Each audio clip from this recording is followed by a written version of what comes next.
Hello, good evening, and welcome back. After El Paso and Dayton, the left needs to reach out to men, not condemn them. From Imam Abrani, from The Guardian. And this is, could almost be a series in its own, of the war against men. So, a lot of young men seem to be lost and disenfranchised, but only the likes of Jordan Peterson are engaging with them. And to me, this is very telling that you have the kind of culture, atmosphere, society, whatever you wish to use as a term, that seems to discourage any forms of masculinity. That I know Honey Badger Radio have done a great series, at least a few videos of showing how so-called toxic masculinity is just masculinity in a nutshell. And they're saying that any masculine traits are negative and therefore must be removed, and therefore anybody portraying these masculine traits must also be removed, and therefore there is a war against men. And the war against men and boys is a video on Prague University by Christy Summers, I believe. And that also goes into detail, however briefly, of such a thing. And it's understandable that you might say, well, isn't the role of politicians to help out the people and not just be there for votes and try and get power, but it's actually to help out the people, and therefore we have a failing of our political class. You could even go as far as to say the chattering classes, that the political class are therefore not helping out the individual people, but they're just doing what they can to gain power, and they are no longer serving the people, and therefore they are creating such disillusionment within young people, particularly young men, because young men are the people who are responsible for the most action, whether that be helping out their family, other families, the community, starting businesses, being entrepreneurial, or, if they wish, to go on a more rampaging path and attack the opposing tribe.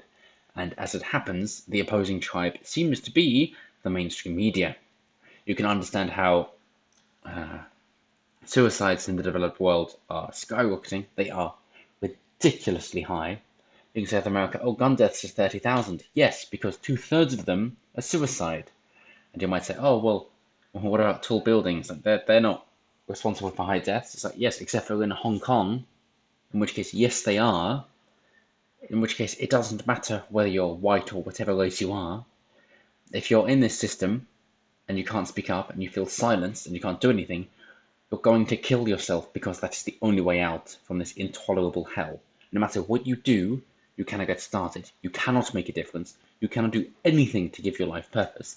At which point you decide, well, I might as well kill myself.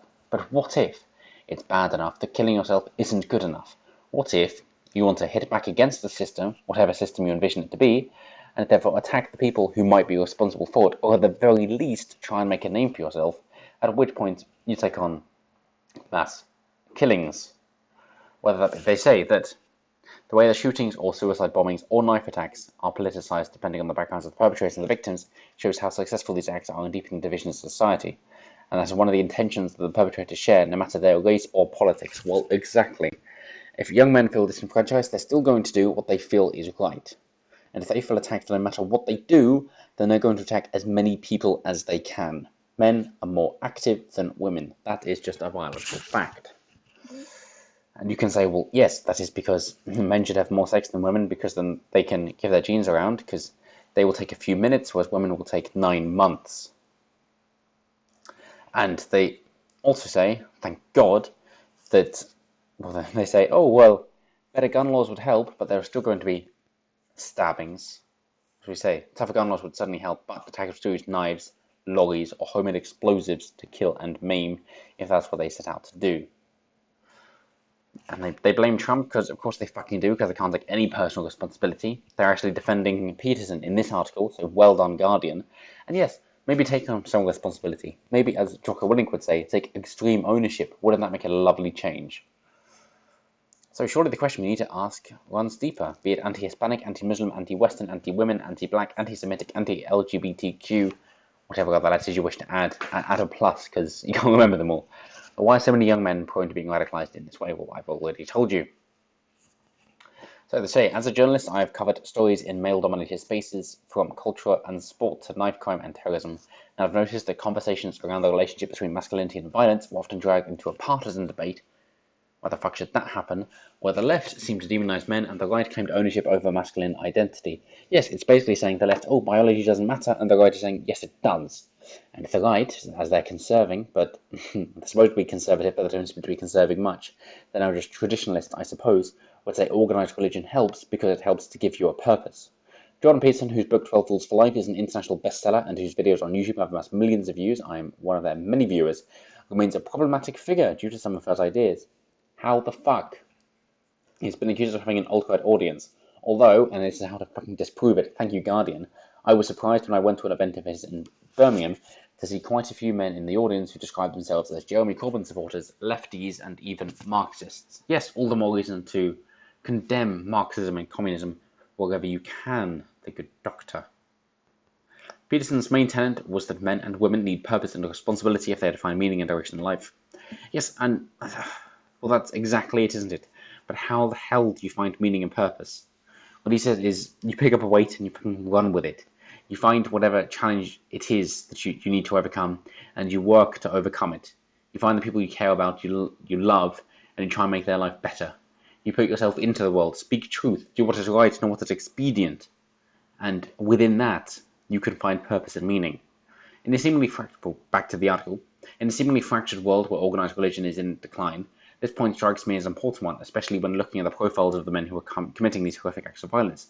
Yes, and they are predominantly single-parent households, predominantly single-mother households, 26 to the past 27. So, let's read on.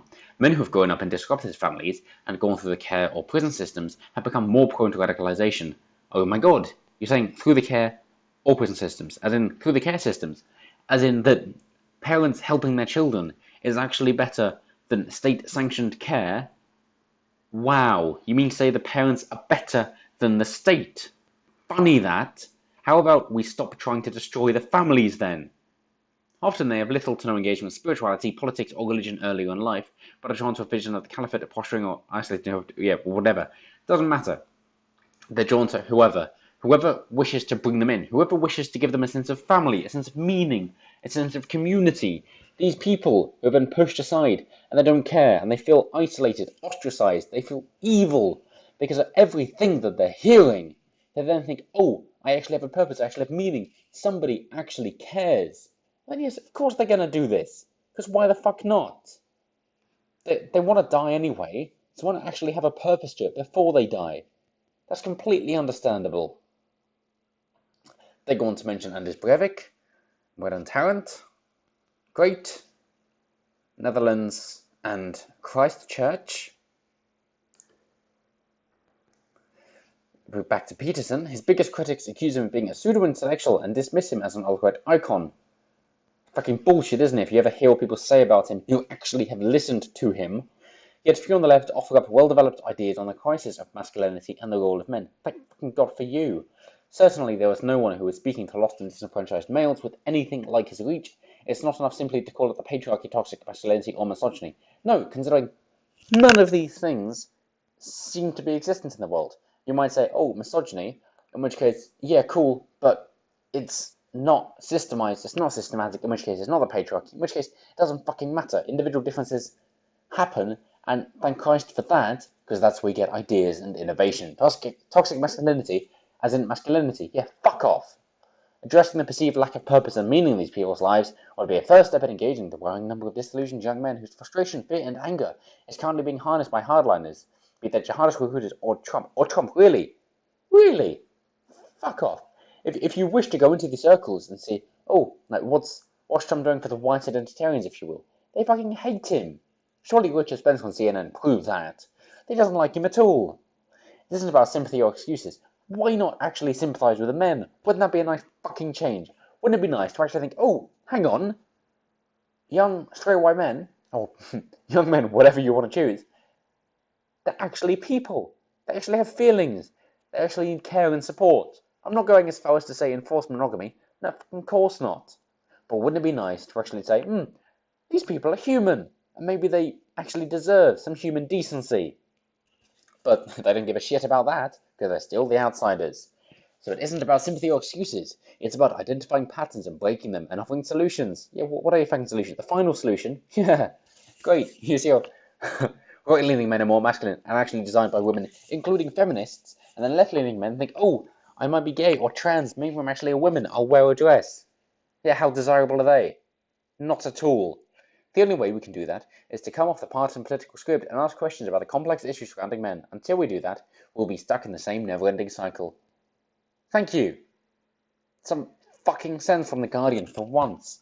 Yes, we will be stuck in the same never-ending cycle, unless you wish to address that men are people too. Young, straight, white, cis men are also people too, and also deserving of human rights. Funny that. MRAs, I'm sure they would also call themselves HRAs, as in human rights activists, or maybe even just human rights advocates. How many feminists will call themselves human rights advocates? Fucking none! Name a right, whatever you wish. The men have, the women don't. There aren't any. Women hold the power in this gynocentric society, under law, in society, in culture, whatever you wish. It has always been that way, and it will remain the way, and that is what leading to degradation of families, and therefore men acting out in this way. It is completely understandable, it is abhorrent, and I discourage anybody from doing this. I highly encourage you to find another community, one that will give you meaning. Maybe do some martial arts, that'll be great. Do some cathartic exercise. Do Brazilian Jiu-Jitsu, that's what Jocko Willing suggests, and Echo Charles, and I agree with that and endorse it completely. Do that. Find meaning. Find people who think similarly to you. Find people who want to be the best that they can do, who are the products of the 5 people you spend the most time with. So find them, be with them, and help build each other up. And don't then attack the people around you, the innocent bystanders. You might call them sheeple, and therefore they're complicit because they're not thinking, but they shouldn't have to think. Politics should not get into every aspect of life. You should be able to live your own life without having to worry about politics. And it is quickly becoming not like that anymore, and that is a huge problem. What the fuck are politicians doing if they can't do their own fucking job? If they have to include everybody because they can't handle it? Then fuck off. Pick somebody else. But as we all know, the good people go into business. They make a name for themselves and they make money. They don't go into politics because there isn't enough money to be made. There isn't enough change to be made. So as far as I'm concerned, such a huge majority of these politicians can fuck right off because they're not helping anybody and they're just pushing need for themselves. And instead of using a product which people want and encouraging them to buy it, they're forcing people to do things, and their product seems to be people, and they're shipping them around and manipulating people in order to get power. That is disgusting, abhorrent, and it is completely understandable why such mass murderers and mass shooters occur. If you feel so disenfranchised, disillusioned with the system that you wish to destroy it in whatever way you can, and you don't care if you die, because you're better off being dead than alive, then yeah, of course. And at that point, you've got a distorted sense of altruism, because then you're helping everybody else by taking out these people and showing that nowhere is safe. If they will attack you wherever you are, then you will attack them wherever they are. It's completely understandable. It's abhorrent. It's horrible. I hope it doesn't continue. I hope we can stop it. We can get a working society again. But as it is at the moment, that's what we're left with. That's what we're stuck with. And politicians, sure, they've got us into this mess. Since they're going to fucking get out of it, then they can expect this to continue. We will be stuck in the same never-ending cycle, to quote The Guardian again. So, you better shape up. Better do something about it, otherwise, fucking hell. You're next. And I do not mean that as a threat. But I mean it that as soon as you're known that you're only making things worse, that you're only being more tribal, you're only picking on people more, you're only demonizing people because of who they are, who the fuck do you think they're going to choose next? It's going to be you. And you're going to be gone. So hey, maybe actually do something better for your community. Do something for society. Be a better person. Be the strongest version of yourself and help people around you. Stop demonizing people for who they are. Things they can't change. Maybe help people. And then maybe, just maybe, you'll make a better world. But until then, well, as I say in the top of the article, attackers will still use knives, lorries, or homemade explosives to kill and maim if that's what they set out to do. So hey, I hope your security's good. And I bet your security has guns as well, don't they? Even though you hate normal people doing that. Just classism. You say the Tories want a classism. How about any fucking ruling political party? It's ridiculous. So how about you actually help the average person? How about you actually help each individual? How about you help people protect themselves, defend themselves, and actually make a name for themselves and succeed in life instead of pandering to them and telling them that they need you in order to succeed and then these other people are evil? Yeah, fuck off. I do not mean this as a threat. I mean this in their way of thinking because I understand it. That you're next. So how about actually do good for your community and stop demonizing people? You're only making things worse. If there's a definition of evil, then surely you fit into it. Shape up or fuck off. You're not welcome, you're not worthy, and you're making the world a worse place. You're tilting the world towards hell. If that's what you want, then continue. But you will get your comeuppance. These weapons, especially with 3D printers, are becoming more accessible. So either leave, or try and make the world a better place. Say things that people can work on, or you're next. But that's it for me. Thank you so much for watching. Like, comment, subscribe, share this video around, all the good stuff. Thank you so much. You're keeping me sane. Have a good one, and I will see you next time.